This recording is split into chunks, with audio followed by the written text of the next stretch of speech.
దేవుని వాక్యం చదువుకుందాము. మత్తయి సువార్త 17వ అధ్యాయము 20వ వచనము. అందుకు ఆయన, మీ అల్ప విశ్వాసము చేతనే మీకు ఆవగింజంత విశ్వాసం ఉండిన ఎడల ఈ కొండను చూసి ఇక్కడ నుంచి అక్కడికి పొమ్మనగానే అది పోవును. చాలు. కాబట్టి యేసు ప్రభువారు విశ్వాసమును గురించి మాట్లాడుతున్నాడు. మనం నమ్ముకున్న దేవుడు సర్వశక్తిమంతుడని, మనం నమ్ముకున్న దేవుడు మహిమాస్వరూపుడైన దేవుడని, మనం నమ్ముకున్న దేవుడు అద్భుతాలు ఆశ్చర్యాలు చేయ దేవుడని, మనం నమ్ముకున్న దేవుడు భూమి ఆకాశమును సృష్టించిన దేవుడని మనం విశ్వాసం ఉంచాలి. మన దేవుడైన యేసుక్రీస్తు ప్రభువారు ఏదైనా చేయగలడని మనం విశ్వాసం ఉంచాలి. సారమ్మ దగ్గరికి దేవుడు వచ్చి 90 ఏళ్ళప్పుడు నీ కుమారుడు పుడతాడు అని చెప్తే సారమ్మ నవ్వుద్ది. ఎందుకు? సారమ్మకు 90 వచ్చాయి, అబ్రహాముకు 100 సంవత్సరాలు వచ్చాయి. కాబట్టి పిల్లలు పుట్టరని చెప్పి నమ్ముతూ వచ్చింది, ఆ విశ్వాసం చూపిస్తూ వచ్చింది.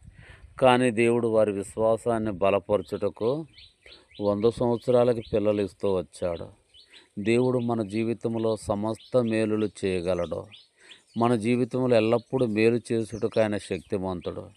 కాబట్టి యేసు ప్రభువారు తన శిష్యులతో అంటున్నారు, నేను చేయగలనని, నేను సమస్తం చేయగలనని మీరు నమ్మి, మీరు విశ్వాసం ఉంచి, మీ మనసులో సందేశించకుండా యేసయ్య ఈ కొండను తీసి అక్కడికి పొమ్మని చెప్పంటే అది పోయిద్ది.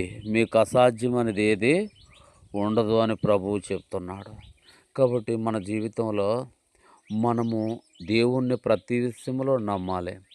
దేవుణ్ణి ప్రతి విషయంలో నమ్ముట నేర్చుకుంటే ప్రతి విషయంలో మనకు మేలు చేస్తాడు, ప్రతి విషయంలో మనకు సహాయం చేస్తాడు.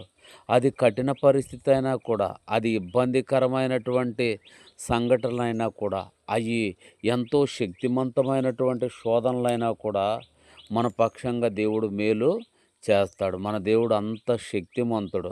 కాబట్టి ప్రభు అంటున్నాడు, నా యందు విశ్వాసం ఉంచి ఈ కొండను చూసి, కొండ నీవిక్కడ నుంచి లెగిసి అక్కడికి వెళ్ళాలి అంటే మీరు చూస్తుండగా ఆ కొండ ఇక్కడి నుండి లెగిసి అక్కడికి పోతుంది అని చెప్తున్నాడు. మీకు అసాధ్యం అనేది ఏది ఉండదని చెప్తున్నాడు. కాబట్టి ప్రభువునందు విశ్వాసం ఉంచితే అనేక గొప్ప కార్యాలు మన జీవితంలో చూస్తాం.